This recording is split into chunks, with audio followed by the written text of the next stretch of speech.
Selamat datang di Pura-Pura Audiobook. Sebelum Anda mendengarkan audiobook ini, kami menginformasikan bahwa channel ini adalah review atau mengulas sebagian isi buku menjadi audio dari berbagai penerbit buku di Indonesia.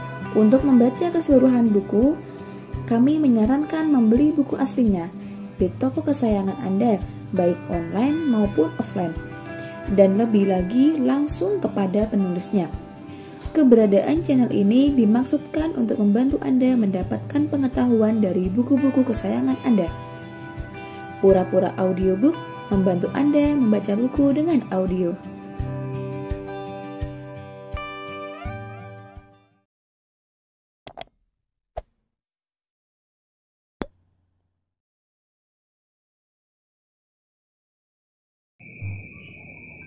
Sekitar 15 tahun silam, bangsa Indonesia berhasil menggulirkan reformasi dan menggulingkan Orde Baru.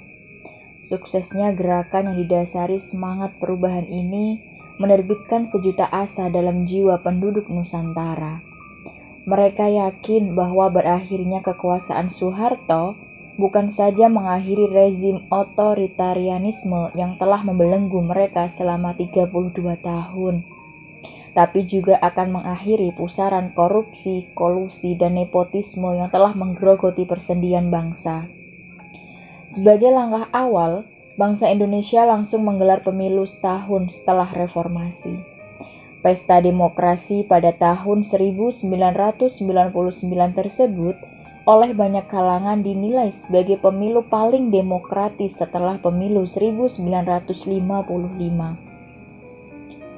Keberhasilan menggelar pemilu yang demokratis ini bukan hanya mementahkan prediksi minor tentang potensi konflik akibat tingginya heterogenitas masyarakat, lebih dari itu juga menguatkan harapan akan terciptanya iklim berbangsa dan bertata negara yang bersih sesuai amanah konstitusi.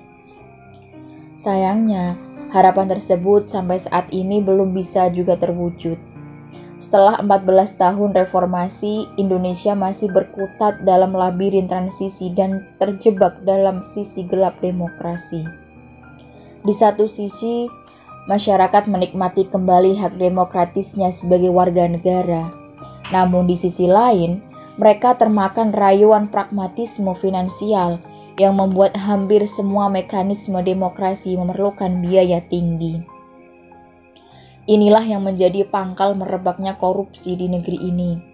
Ketika jabatan-jabatan politik hanya bisa diraih dengan ongkos yang tinggi, secara otomatis kompetisi untuk meraihnya pun lebih ditentukan oleh kekuatan ekonomi, bukan kematangan visi dan misi.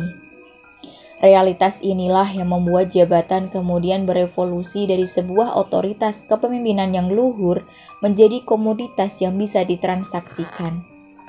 Di luar dugaan, fenomena ini melahirkan efek domino yang menjangkiti hampir semua lembaga dan institusi kepemimpinan, termasuk partai politik.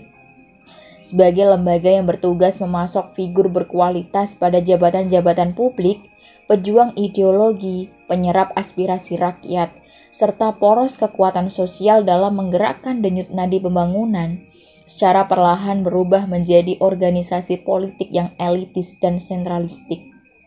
Seolah ada sekat yang membatasi antara rakyat dengan partai politik, sehingga dalam kehidupan sehari-hari, nyaris tidak ada masyarakat yang bangga berafiliasi dan mengidentifikasi diri dengan partai politik.